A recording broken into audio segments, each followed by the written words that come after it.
20-an tahun merindu gembala.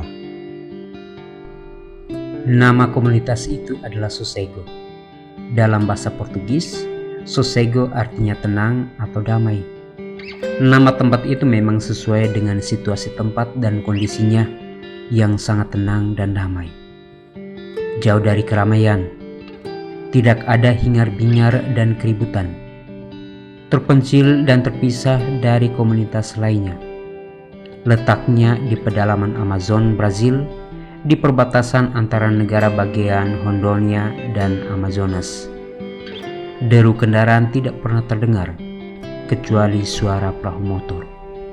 Yang sering terdengar malah kicauan burung atau nyanyian serangga dan deru angin menerpa dedaunan.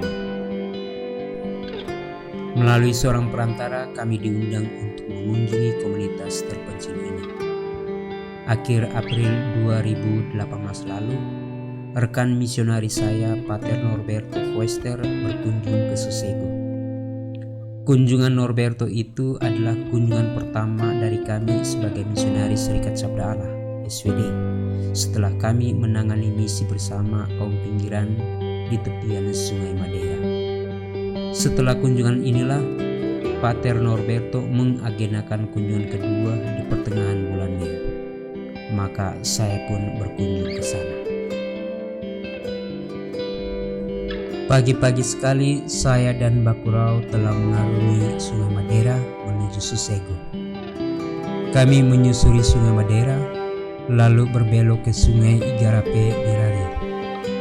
Di tengah perjalanan, kami berhenti dan memberi tumpangan kepada Francisco bersama dua anaknya, Diego dan Lidiane, yang juga akan ke Sossego dalam kunjungan ini. Setelah sekian lama berperahu, kami tiba di Sossego. Kami menuju salah satu rumah untuk beristirahat. Tuan rumah menyambut kami dengan ramah. Domingos Alves, begitu nama tuan rumah. Dialah tetua di Sossego. Istrinya Judith Prestes juga keluar menyambangi kami. Keduanya berusia kurang lebih 70-an tahun. Sudah lebih dari setengah umur mereka habiskan di tempat itu. Dulu Domingos adalah penyadap karet. Dia tidak lagi menyadap karet karena memang tidak punya harga pasaran lagi. Dia hanya bisa bercocok tanam dan mengumpulkan hasil hutan. Semuanya dijual ke kota Humaitá. Apa yang dihasilkan dan didapat dari tempat itu sudah cukup untuk hidup setiap hari. Di usianya yang sudah senja, Domingos pernah kehilangan penglihatan. Sempat berputus asa karena terancam tidak bisa melihat lagi di sisa hidupnya. Dia pun bernazar kepada Santa Luzia, pelindung mereka yang sakit mata, bahwa jika suatu hari kelak dia bisa melihat lagi, sekalipun hanya salah satu matanya saja, dia akan membangun sebuah kapela berpelindungkan Santa Luzia. Tuhan mengabulkan permohonan Domingos. Mata kanannya pulih. Dia bisa melihat meskipun mata kirinya tetap buta. Maka dia membangun sebuah kapela.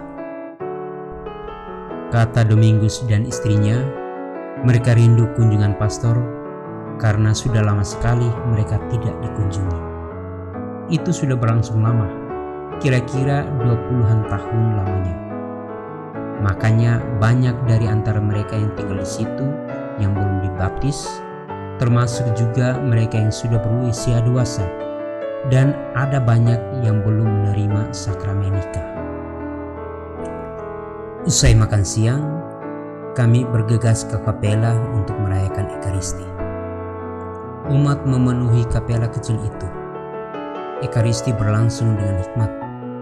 Ini perayaan Ekaristi yang kedua setelah sekitar 20-an tahun tidak ada perayaan Ekaristi dan kunjungan pastor.